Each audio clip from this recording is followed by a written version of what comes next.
Morning students.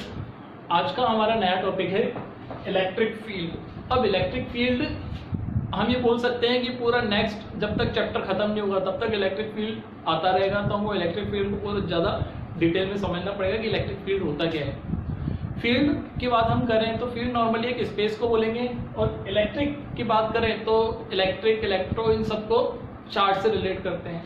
तो एक ऐसा फील्ड जो कि किसका होगा, चार्ज का। एज्यूम करते हैं कि अभी आप एक रूम में बैठे हुए हो, उस रूम में ओनली आप मेरी आवाज़ सुन रहे हो, तो आपके कानों में किसका इफेक्ट आ रहा है, मेरा इफेक्ट आ रहा है। तो मैं ये बोलूँगा कि आप मेरे फील्ड में हो, इसलिए ओनली मेरी बातें सुन रहे हो। अब एक वीडियो में तो मैं बोल रहा हूँ, सपोज करो कि आपके पास टीवी भी चल रही है, वहाँ पे टीवी में कोई म्यूजिक चल रहा है, तो वहाँ पे अब आप पर किसका इफेक्ट ज़्यादा होगा, नो डाउट म्यूजिक का, क्योंकि हम पढ़ाई से ज़्यादा म्यूजिक को ज़्यादा पसंद करते हैं। तो अब मैं ये बोलूँगा आप मेरे फील्ड में तो हो, बट आप पे ज़्यादा इफेक्ट किसका है, म्यूजिक का। अब वहीं पर एज्यूम करो कि आपकी मदर भी रूम में एंटर करती हैं, अब वहाँ पे फील्ड का किसका इफेक्ट होगा, अब मेरा इफेक्ट होगा, क्योंकि टीवी तो बंद हो गई है। मान लेते हैं कि मेरे पास दो चार्जेस हैं, एक का वैल्यू, एक का मैग्नीट्यूड बहुत ज़्यादा है, मैग्नीट्यूड मतलब वैल्यू, एक की मैग्नीट्यूड बहुत ज़्यादा है और एक की वैल्यू बहुत कम है। मैं आपको यहाँ पे दिखाता हूँ, एक चार्ज ये क्यू है, दूसरा चार्ज यहाँ पे ये स्मॉल क्यू है। तो इन दोनों में से आप बता सकते हो किसका फील्ड ज़्यादा होगा, नो डाउट इसका फील्ड ज़्यादा होगा। अब मैं यहाँ पे एक चार्ज जोड़ लेता हूँ, बिल्कुल पिद्दू सा, इसकी वैल्यू बिल्कुल कम है। अब इस चार्ज पे किसका इफेक्ट ज़्यादा होगा, मैं मान के चल रहा हूँ कि दोनों से डिस्टेंस सेम है, तो इसका इफेक्ट ज़्यादा होगा। तो मैं बोलूँगा कि ये चार्ज जो है इस चार्ज के फील्ड में है, तो इसने अपना जो फील्ड बनाया है उस फील्ड को हम क्या बोलेंगे, इलेक्ट्रिक फील्ड। इस चार्ज ने अपना फील्ड नहीं बनाया, इसने भी अपना फील्ड बनाया, लेकिन उसका फील्ड जो है वो वीक है। इसने अपना फील्ड भी बनाया है, इसने भी अपना फील्ड बनाया है, लेकिन इसका और कम है। तो वैल्यू के हिसाब से डिपेंड करता है, जिसकी वैल्यू ज़्यादा होगी उसका फील्ड स्ट्रांग होगा, जिसकी वैल्यू कम होगी उसका फील्ड उतना ही वीक होगा। ठीक है, अब मैं यहाँ पे बात करता हूँ इलेक्ट्रिक फील्ड को देखने के लिए हम एक टर्म यूज करते हैं, electric field intensity. Higher the electric field intensity means electric field is strong, and lower the electric field intensity means electric field is weak. Electric field intensity को हम E से रिप्रेजेंट करेंगे, और ये कैसे defined होती है देखते हैं।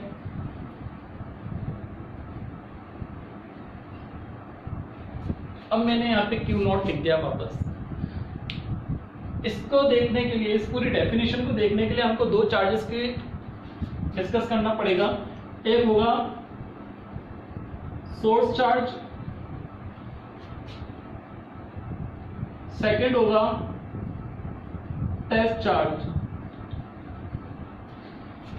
सोर्स चार्ज वो चार्ज होगा जो कि अपना फील्ड बनाएगा, मतलब जिसकी वैल्यू या मैग्नीट्यूड ज्यादा होगी, और टेस्ट चार्ज वो होगा जिससे हम इलेक्ट्रिक फील्ड को मेजर करना चाहेंगे। मतलब test charge normally field check करने के लिए यूज होगा, ये अपना कोई फील्ड नहीं बनाएगा।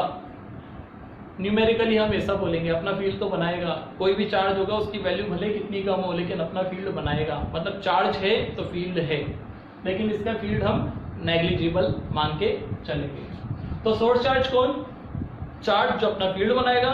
टेस्ट चार्ज कौन, चार्ज जिससे फील्ड को, इलेक्ट्रिक फील्ड को चेक करेंगे। तो यहाँ पे टेस्ट चार्ज को मैं रिप्रेजेंट करूंगा Q नॉट से। टेस्ट चार्ज की वैल्यू हमेशा 1 यूनिट लेके चलेंगे। तो हम इलेक्ट्रिक फील्ड पे अगर आए, इसकी डेफिनेशन देखें तो force exerted on test charge by source charge is defined as electric field intensity, या फिर देसी भाषा में बोले टेस्ट चार्ज पे लगने वाला फोर्स इलेक्ट्रिक फील्ड इंटेंसिटी को रिप्रेजेंट करेगा या बताएगा। अब ये है सोर्स चार्ज और ये है टेस्ट चार्ज। एज्यूम करते हैं दोनों के बीच की डिस्टेंस r है, तो electric field intensity E calculate करने के लिए मेरे को सबसे पहले फाइंड आउट करना पड़ेगा F कूलम्स लॉ से निकालेंगे 1/4 pi epsilon naught source charge test charge upon दोनों के बीच की डिस्टेंस r वेक्टर का मैग्नीट्यूड और डायरेक्शन। ये सोर्स चार्ज इस टेस्ट चार्ज को रिपेल करेगा, कौन सी डायरेक्शन में, इस डायरेक्शन में, इस डायरेक्शन को मान लेते हैं r वेक्टर। ये हमारा हो गया फोर्स। फोर्स हमको पता है तो हम इलेक्ट्रिक फील्ड इंटेंसिटी कैलकुलेट कर सकते हैं F अपॉन क्यू नॉट। तो E इज इक्वल टू, अच्छा E भी वेक्टर क्वांटिटी ही एज्यूम होगी, क्यों? क्योंकि यहाँ पे ये तो स्केलर है, तो ये वाला अगर वेक्टर है तो ये भी वेक्टर का काम करेगा। तो फोर्स की डायरेक्शन जहां होगी वही डायरेक्शन इलेक्ट्रिक फील्ड की भी होगी। 1/4 pi epsilon naught Q naught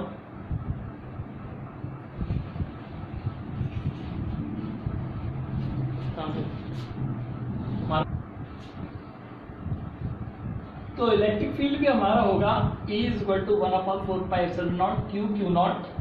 ये वैल्यू पुट कर दी डिवाइड में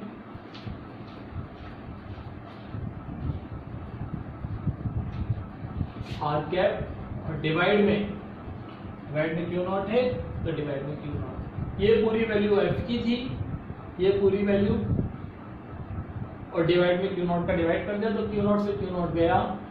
E is equal to 1/4 pi epsilon naught Q upon R vector के मैग्नीट्यूड का स्क्वायर।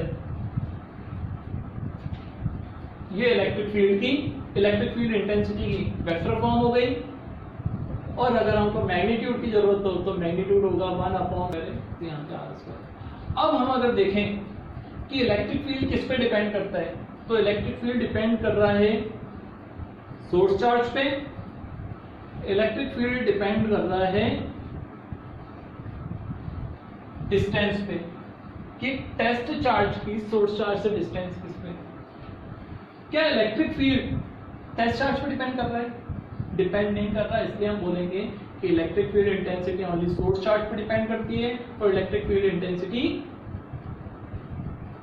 डिस्टेंस पे डिपेंड करती है कि आप कितनी डिस्टेंस पे इलेक्ट्रिक फील्ड मेजर करना चाहते हैं। तो हम अगर एक ग्राफ प्लॉट करें, यहाँ डिस्टेंस r ले लें, यहाँ इलेक्ट्रिक फील्ड ले लें, inversely proportional to the square of the distance.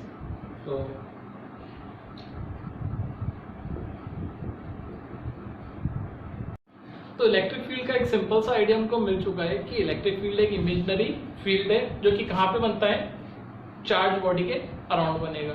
अब चार्ज बॉडी तो पॉजिटिव भी हो सकती है और नेगेटिव भी हो सकती है, तो ये फील्ड कहाँ पे बनेगा देखते हैं। एज्यूम करते हैं कि एक पॉइंट चार्ज है Q। पॉइंट चार्ज बोलने का मतलब इसका मैग्नीट्यूड तो हाई होगा एंड साइज इसकी नेग्लिजिबल होगी। मतलब ये बोल सकते हैं कि पूरा चार्ज एक छोटे से पॉइंट में कॉन्सेंट्रेट हो रखा है, मतलब बहुत कम जगह में कॉन्सेंट्रेटेड हो रखा है, ठीक है। तो ये पॉजिटिव चार्ज के चारों तरफ फील्ड बनेगा, हाँ बनेगा, बट किस टाइप का फील्ड होगा उस फील्ड को देख लेते हैं हम। जैसे कि आपने एक्सपेरिमेंट किया था पहले, बिल्कुल फर्स्ट लेक्चर में, उस लेक्चर में क्या था कि हम एक रूलर को रब कर रहे थे हेयर से और रूलर चार्ज हो रहा था। तो क्या रूलर के अराउंड कोई फील्ड दिख रहा था? नहीं दिख रहा था, क्योंकि इमेजिनरी फील्ड है। तो फिर इसके फील्ड को अगर देखना हो तो हम क्या करेंगे, हम कुछ इमेजिनरी लाइंस एज्यूम करते हैं, उस इमेजिनरी लाइंस को इलेक्ट्रिक फील्ड लाइंस बोलेंगे। तो देखते हैं पॉजिटिव चार्ज का इलेक्ट्रिक फील्ड लाइन कैसी होगी।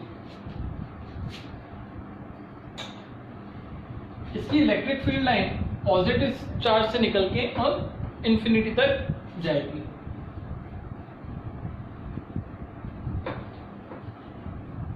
अब यहाँ पे मैंने ये जो इलेक्ट्रिक फील्ड लाइंस है इन सबको बॉडी के नॉर्मली या फिर परपेंडिकुलरली रखा है। क्यों? क्योंकि इलेक्ट्रिक फील्ड लाइंस हमेशा बॉडी के नॉर्मली होगी या पॉइंट चार्ज के नॉर्मली होगी।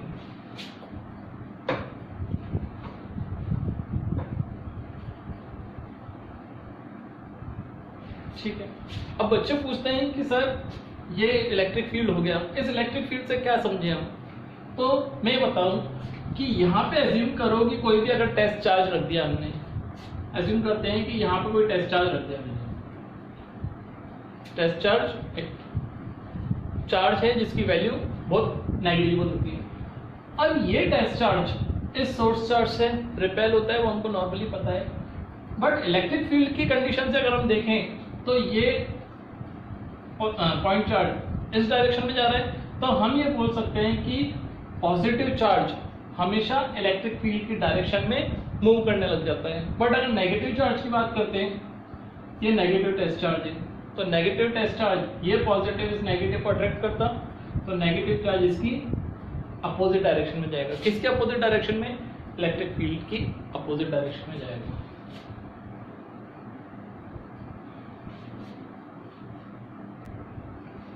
तो एक बात तो क्लियर है कि पॉजिटिव चार्ज कहां जाएगा?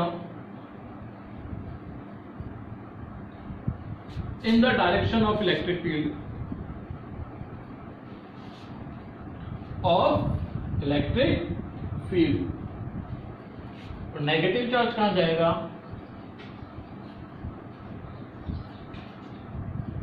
नेगेटिव चार्ज जाएगा in the direction of in the opposite direction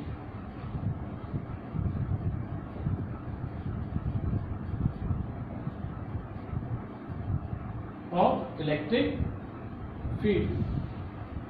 अब हम ये बोलें कि ये electric field only positive charge body के कारण ही बनता है? नहीं, ऐसा नहीं होगा।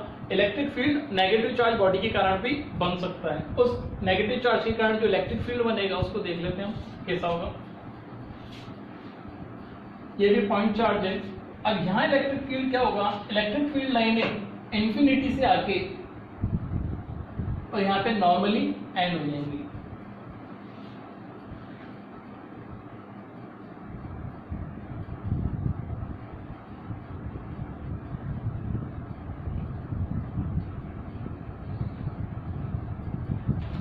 तो आइसोलेटेड नेगेटिव चार्ज बॉडी के कारण जो इलेक्ट्रिक फील्ड बनेगा वो इस टाइप का बनेगा। तो पॉजिटिव चार्ज के कारण इलेक्ट्रिक फील्ड और नेगेटिव चार्ज के कारण इलेक्ट्रिक फील्ड, ये हमने देख लिया। लेकिन ये कंसेप्ट अभी भी वही रहेगा। जैसे हम यहाँ पे किसी नेगेटिव टेस्ट चार्ज को रखें, इलेक्ट्रिक फील्ड का कंसेप्ट अगर भूल जाए तो नॉर्मली हम क्या बोलते थे? नेगेटिव नेगेटिव एक दूसरे को रिपेल करते हैं, तो ये नेगेटिव चार्ज कहाँ जाएगा? इधर। और इस डेफिनेशन के हिसाब से देखते हैं, negative charge in the opposite direction of electric field. Electric field की डायरेक्शन ये है और अपोजिट डायरेक्शन ये है। तो हम फोर्स के कंसेप्ट से न कर करके अगर इलेक्ट्रिक फील्ड के कंसेप्ट से अगर डायरेक्शन पता करें चार्ज के मोशन की, तो वो भी पता लगा सकते हैं। सिमिलरली अगर पॉजिटिव चार्ज यहाँ रखते, पॉजिटिव टेस्ट चार्ज, तो वो कहाँ जाता? In the direction of electric field. Electric field का डायरेक्शन कहाँ है? इधर। और हमको सिंपल सा ये भी पता है कि नेगेटिव और पॉजिटिव एक दूसरे को अट्रैक्ट करते हैं, तो वैसे भी ये उसी डायरेक्शन में जाएगा। तो इलेक्ट्रिक फील्ड हमको एक कंसेप्ट देता है कि कोई भी टेस्ट चार्ज को जब अगर इलेक्ट्रिक फील्ड में रखेंगे तो वो किस डायरेक्शन में मोशन करेगा। अब हमने कल एक डेफिनेशन दी थी कि electric field intensity at any distance R equal to force at distance R upon test charge. क्योंकि इलेक्ट्रिक फील्ड इंटेंसिटी किसके लिए डिफाइंड थी? टेस्ट चार्ज के लिए। टेस्ट चार्ज पे लगने वाला फोर्स ही इलेक्ट्रिक फील्ड इंटेंसिटी बताएगा। तो हम यहां से अगर फोर्स फाइंड आउट करें तो फोर्स कितना होगा? यहाँ ब्रैकेट में जो मैंने आर लिखा है वो आर डिस्टेंस पे हम कैलकुलेट करना चाह रहे हैं। तो हम सिंपल सा बोल सकते हैं कि कोई भी टेस्ट चार्ज अगर इलेक्ट्रिक फील्ड में रखेंगे तो वो फोर्स एक्सपीरियंस करेगा, और फोर्स कितना होगा? F equal to E Q, या सिंपली हम इसको कैसे याद रखेंगे? Q E. ठीक है। अब नेक्स्ट टॉपिक हमारा क्या है? हमने इलेक्ट्रिक फील्ड की सिंपल सी डेफिनेशन देख ली है। एक पॉइंट चार्ज के कारण इलेक्ट्रिक फील्ड का फॉर्मूला क्या होगा वो हमने देख लिया है। E is equal to 1/4 pi epsilon naught capital Q. Capital Q यहाँ पे क्या शो कर रहा है? सोर्स चार्ज को, upon R square. What is R? R is the distance between source charge and test charge. अब नेक्स्ट हमारा topic है electric field due to group of charges. Group of charges हमने अभी ये पढ़ा था कि एक source charge electric field create करता है। हाँ, तो क्या हो जब बहुत सारे सोर्स चार्जेस डिफरेंट प्लेसेस पे रखे हों और उनके कारण किसी टेस्ट चार्ज पे फोर्स कैलकुलेट करना हो, तो फोर्स कैलकुलेट करने के लिए हमको टेस्ट चार्ज की वैल्यू पता होनी चाहिए और वैल्यू पता होनी चाहिए इलेक्ट्रिक फील्ड की। अब यहाँ पे इलेक्ट्रिक फील्ड किसके कारण निकालें, क्योंकि यहाँ तो ग्रुप ऑफ चार्जेस है। तो हम क्या करेंगे, पहले ग्रुप ऑफ चार्जेस के कारण इलेक्ट्रिक फील्ड कितना होगा उसका एक सिंपल सा डेरिवेशन कर लेते हैं। देखते हैं कैसे होगा। एज्यूम करते हैं let Q1, Q2, Q3, Qn are source charges. अब इतने सारे सोर्स चार्जेस हैं तो हर एक चार्ज अपना एक इलेक्ट्रिक फील्ड बनाएगा एंड इलेक्ट्रिक फील्ड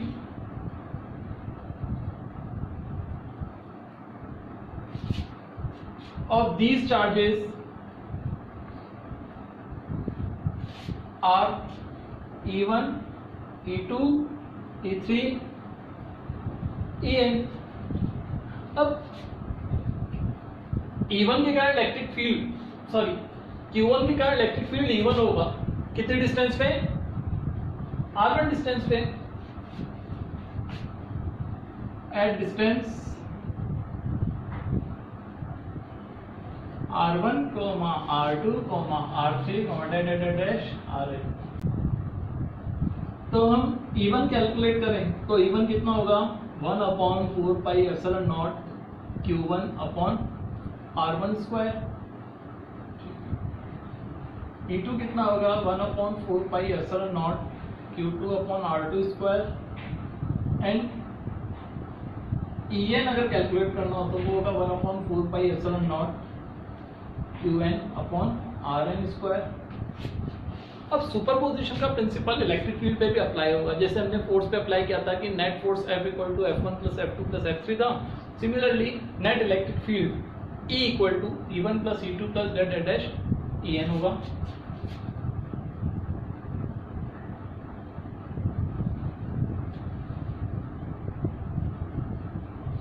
En होगा, मैंने यहाँ पे E3 की वैल्यू नहीं निकाली है, वैल्यूज पुट करते हैं।